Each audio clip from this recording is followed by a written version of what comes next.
Hello everyone, welcome to my class. Myself Janisha from Sciences of Composite PU College, Vijaypur.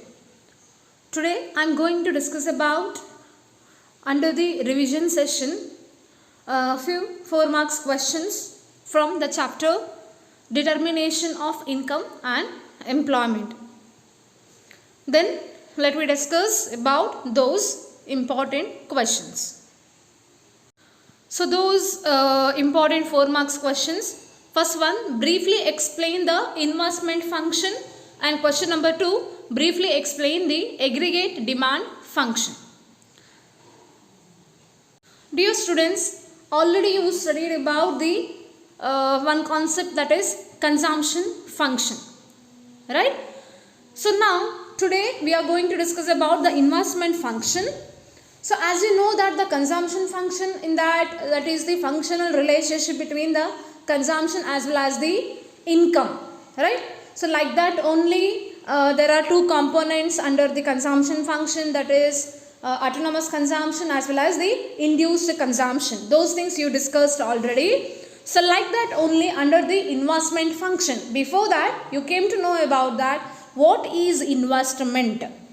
So investment is defined as it is the buying shares, stocks, bonds, debentures as well as the government securities that is existing in the stock market. Means purchasing the stock market means purchasing the shares, stocks as well as bonds that is from the stock market, that is called as investment.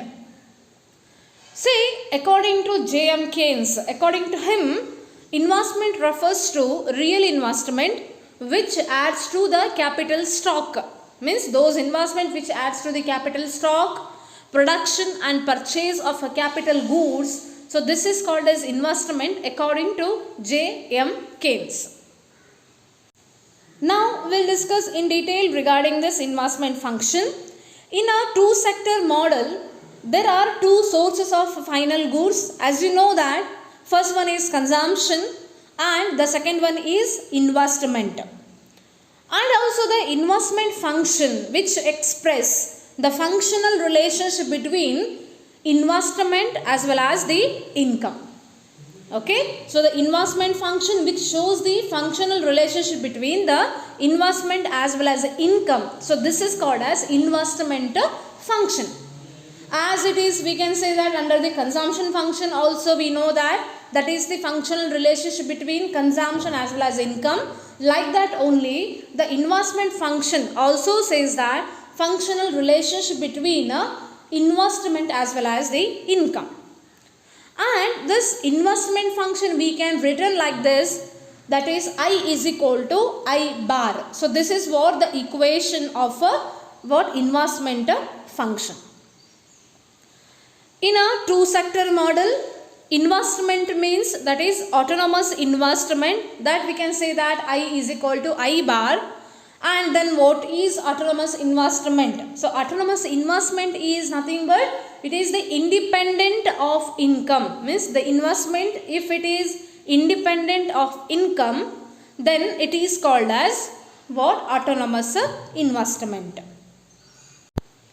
And graphically this investment function we can express, that is through the help of horizontal line at a high equal to the what? I bar. In this way we can say that investment function which shows the relationship between the investment as well as the income. So this is what the investment function. Now we will discuss about second question, that is briefly explain about the aggregate demand function.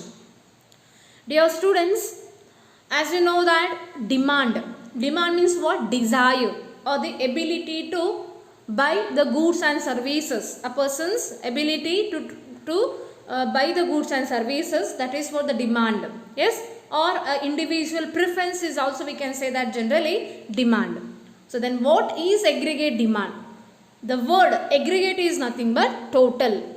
Yes. So then aggregate demand is the economic measure of the total amount of demand for all the finished goods and services produced in an economy.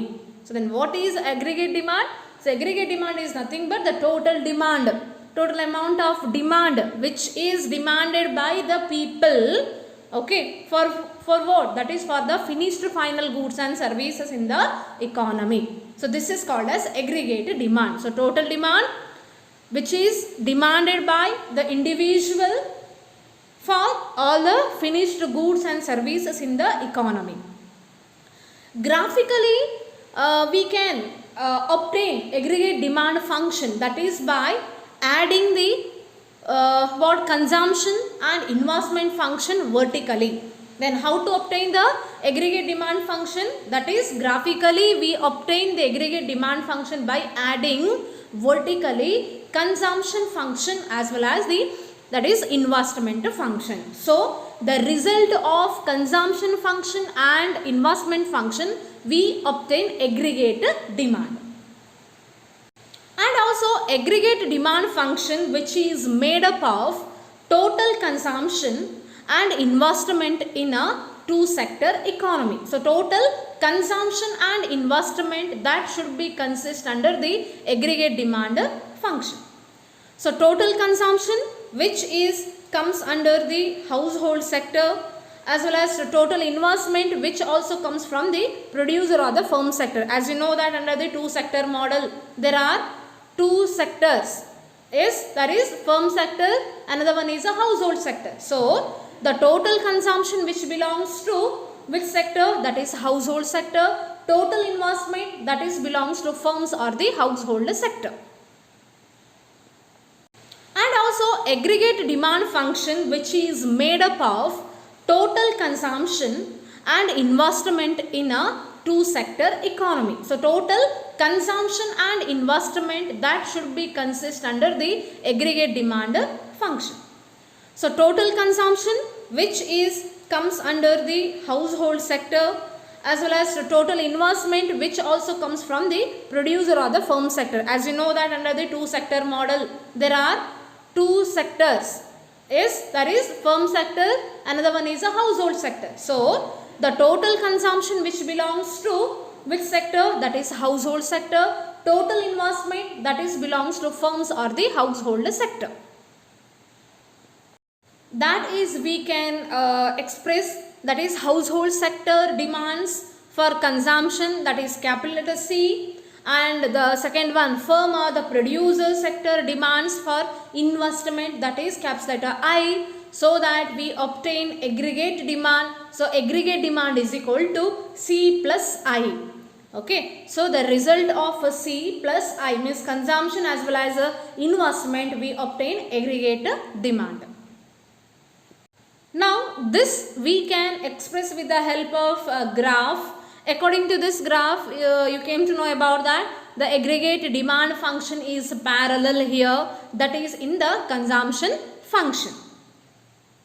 From this diagram we can understand that so consumption means C is a positive function of income, and with the rise in income consumption also increases, and vice versa, means if income rises then consumption also increases, if income decreases then consumption also decreases. So that C means consumption, it is in the positive function.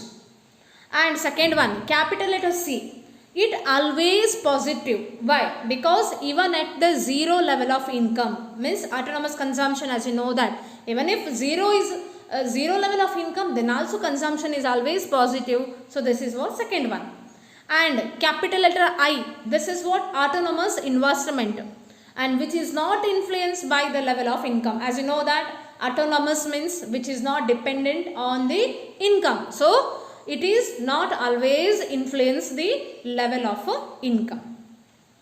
And also AD or the aggregate demand is sum of C. C means what? That is consumption, autonomous consumption. So aggregate demand is a sum of C and I, and AD curve has also the positive slope. Why? Because AD or aggregate demand curve becomes what? Positive slope, because AD is a sum of C plus I or the C and I. Since aggregate demand function is parallel to the consumption function, AD curve and consumption curve have also same slope. So this is what the aggregate demand function, and which consists two what we can say that two functions, that is consumption function as well as the investment function. Okay students, in the next class we'll further continue some more concepts regarding this chapter, again the 4 marks questions. Until that you need to practice these questions. So nothing but this episode questions, that is briefly explain investment function and also briefly explain the aggregate demand function for both 4 marks question. Thank you.